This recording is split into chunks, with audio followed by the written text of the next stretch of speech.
2 sotuga qurilgan 5 ta xonadan tashkil topgan Sergeli Sug'diyona mahallasidan mana shu ko'rib turgan ko'rkamgina kottejimizni srochniy narxlarga berib o'ryapmiz. Bu yerda gaz, suv, svet va eng muhimi kanalizatsiyadan muammo yo'q do'stlar. Uyimizni bir boshdan tanishtirib chiqamiz.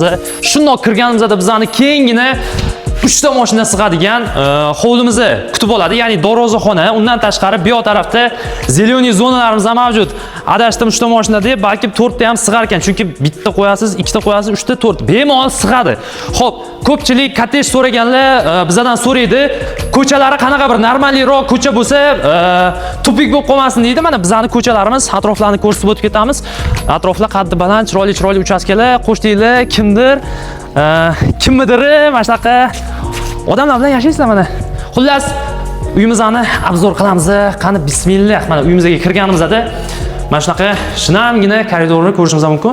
Past целый podvol qilingan, tepli pol va registr bilan jihozlangan uyimizda birinchi bo'lib oshxonamizni ko'rsatib chiqamiz. Oshxonamiz kengina zalli kattalikda. Mana shu yerga chiroyli o'zining kuxniy mebelni yasatib qo'yishgan. Undan tashqari, mana qilsak, qani? Ishlamay qoldimi? Ha, mana. Ko'rdinglarmi? Hamma narsa o'chmay qoldi. O'chdi yana. Hamma narsa shunaqa aqlli sistemalardan qo'yilgan. Salgina tezlashamiz, chunki videomiz uzoq bo'lib ketadi, odamlarning vaqtini olmaymiz. Bu yoq taraf birinchi etaj sanuzelimiz. Xo'p, bu yoq tarafimiz esa uyimizning umumiy zali. Tepada ham 2 ta katta xona bor. Xohlasanglar bu yerda ota-onalar uchun roditselskiy spalniya qilsanglar bo'ladi. Tepada 2 tadan bittasini bemalol zal sifatida foydalanasizlar. Zinalarga e'tibor beringlar, toshlardan qilib chiroyli qilib qo'yishgan. Xo'p, endi birinchi mashxonaga kiraylik. O'zi bu mashxona meni o'ylashim bo'yicha zalda bo'lgandim birinchi kirgan paytim, lekin uy egasini aytishi bo'yicha bu xona bolalar xonasi ekan. Kattaligini qaranglar. Mana bu qaysi xona deb o'ylaysizlar? Mana zalimiz bu yoq taraf ekan. Bolalar xonasi, bolalar xonasi zalimizdan katta. Endi tasavvur qilaveringlar. Keyin bu xonaga o'tdim. Bu xona bolalar xonasiniki deb o'ylasam, yo'q deydi.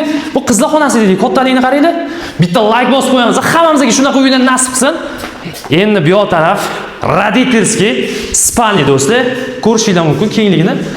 Shunaqa gaplar. Xullas, hovlimizga shundoq qaraganimizda mana bunaqa tarolar ham qo'yib qo'yishgan, qo'shni hovlilari ko'rinmasligi uchun atroflari hammasi qad baland, normalniy uchastkalar. Bu yoq tarafda uyimizning 2-qavat umumiy sanuzeli joylashgan. Xullas, manzilimiz Sergeli Sog'diyona mahalla, atrofda maktab, bog'cha mavjud. Sergeli hokimiyati oldidan 1,5 kilometr radiusga tushasizlar. Uyimizda nafaqat 2 sotuga qurilgan, balki uchiruv, -1 etaj podvol hisoblanadi. Xohlasanglar u yerda ham joy sifatida ishlatsanglar bo'ladi, ya'ni kattagina xona qilib foydalansanglar bo'ladi.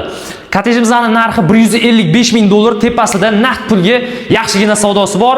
Pastda raqam qoldirganmiz. Shu va shunga o'xshash kottejlarimizni bizning Telegram kanalda, Yangi hovlilar Telegram kanaliga obuna bo'linglar. Uyimiz yoqqan bo'lsa